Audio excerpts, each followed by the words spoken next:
What's up, y'all? It's Hawkeyes, and we're here at the Los Angeles Record Fair, talking to people about fucking records. Let's do it. This right here, we got DJ Truly Odd, one of the originals from Los Angeles. Anyway, how you doing today, man? I'm doing good. I'm good. Everything good with you? I'm good, bro. That's right. Yeah, that's right. No. Okay, good. So, yeah, first question. Sorry, I didn't mean to step on you right there. No, it's fun. First question. How long you been collecting? It goes back, early 80s when I started. I didn't think of it as collecting. I was just buying records. Right. So early 80s. I wanted to pop and dance, so I was buying. I had already bought albums, at the time. My sister had records. And For sure. I bought my Kiss records. Yeah. You got your Thriller. My Thriller, my Black Sabbath, of course, yeah. Where I was into that. And then I got introduced to the dancing part.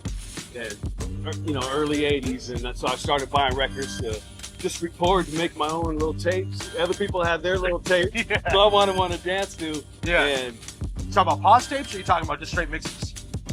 just pause tapes. And Okay, put this song on there. Or I like this song. One of the songs just to, to dance. For sure. But it just grew from there. And then, a buddy of mine that was working at the store was like, hey, why don't we start DJing? I have all these records. I'm like, sure, why not? And it just grew from there. So that's kind of, For sure. the collection. What changed for you from collecting to being a seller, to being a vendor? Selling, it changed late, as I was older. Just having so much, the businesses that I ran, I acquired a lot of records, right.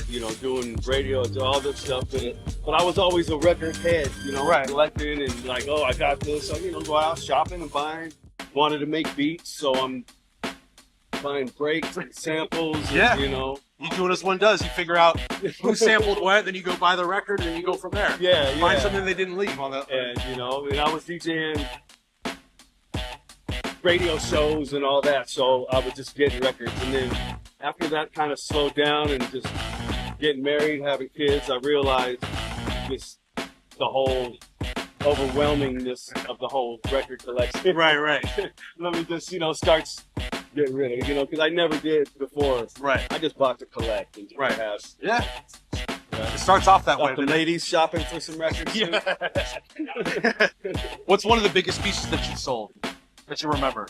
One of those ones that's a spicy meatball, I probably like to call it, where you're just like, damn. Oh, damn. I'm trying to think. You don't gotta give numbers, but just something that, it's that big boy shit. I haven't gotten those crazy, 5-digit records or anything. Yeah. Me neither, sadly. Yeah. Nothing like that. Sold a few expensive ones. One that's sticking out, I'm blanking on the name of it, but it was a CD actually. Okay. That I got. But these are hella rare sometimes. It was super rare. And Yeah. it was like some random R&B, like 90s R&B LA. Okay. And there was like 4 songs. It was like a demo, but it had this janky little paper sleeves and all that stuff. But How it used to come, it was printed on there. Yeah. And when I bought it, it was in a bunch of like demo tapes that I bought of hip hop. Right. I thought it was a hip hop demo thing. Yeah. So I'm adding it to the thing because they had beanies on, but they were R&B. Yeah. And I had no idea what it was. Right. I finally found something online that mentioned 2 songs from this group. Okay. And there was, whatever it was, I forget where I saw it, but the price was like crazy, like $500. Yeah. For these 2 songs. I look at mine and there's 4 songs. Right. So it has 2 songs before. 2 more extra. I was like, dude, I don't know what it is. I'm gonna put it up online and I'm gonna start it at the price the other one went for. Yeah. 10 minutes into the thing, I'm getting like 5 emails, like, dude, what's up? What's up with this? How much will you take? Offers on this, or you do this? And right. And I'm not, I think too much excitement, you guys. I'm let it run.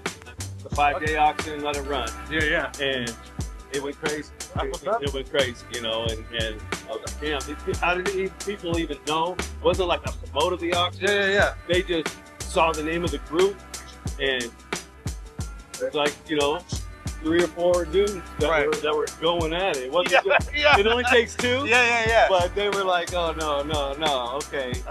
And That's what's that up. one sticks out because it's kind of recent. Right, It right. wasn't even a record, so Hey, that's even better. It's crazy to think you get big money off of a CD. that's thing, crazy but CD. That's how it goes. Right. What's one that you sold that you kind of regret? Kind of wish you kind of were like glad to get the money, but at the same time kind of sad to see it go. No, there's not a lot of that I could say. You divorced from that shit. Kind of out of sight, out of mind. You know, there's nothing really that's standing out like that. There's some hip hop records that I found an extra copy and was like, maybe I should keep this. Right. But I still got mine. You know, Yeah. like, all right, it's all good. So. Okay. What do you see coming up for record collecting? What do you think the next trend is? You see anything changing? Because sometimes people are big into like Nigerian or whatever stuff. And the genre. Shit changes though. It seems like. Yeah, What do you think's the next? Got something?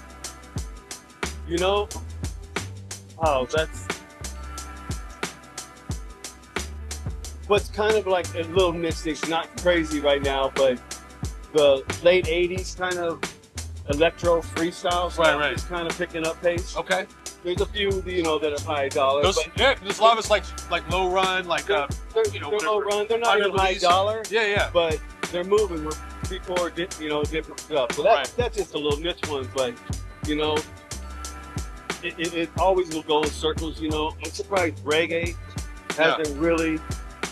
Some reggae though, but reggae. Yeah, like actually from Jamaica, like records are pretty pricey. Oh, Dubs, Studio like One, dubs and all that that. No, there's still that, but just like the masses don't really, Right. But it's just I'm thinking more so even just the genre doesn't get its full just with Right. so groovy, it's soulful, it's funky, it's Stands the test of time. Yeah, but I'm just screeching right now, Yeah, it's all good. All right, one last question. I'm gonna let you go, Doug. What's one record you got here today that if you could tell someone to go buy that record, what would it be? Oh wow! I know you got a lot of records. Which one? Yeah, I wouldn't even. Just depends on what they were looking for. I like to kind of like cater to what somebody think that I know a little bit of a lot and a lot about nothing, or whatever the phrase. Yeah. But I talk. We got 3 Feet High and Rising there. With that, I do have 3 Feet High and Rising. I got that's always a touchstone. There's Organized Confusion. You mentioned. Don't on that one. Yeah. I don't know. Trying to get that myself. So. There's some cool hip hop that were random stuff that kind of goes over the heads of a lot of young collectors. Yeah. The middle-aged guys understand what that is. And the rarity. Right. A lot of those haven't been past, 50,000 years and everything. And I am a collector. Yeah. Dudes in general, so I like to have that original copy. Of course. Breaks, whatever. We all do, but at the end of the day, it's all vinyl, record, same song on there. Yeah. So hell yeah. I like records. That's what's up. That's good. Yeah. Thank you so much, dude. No problem. All right, brother. All right. Peace out. Truly odd. Heavyweight. Yeah. Eddie. Peace. Fantastic 4. Yeah.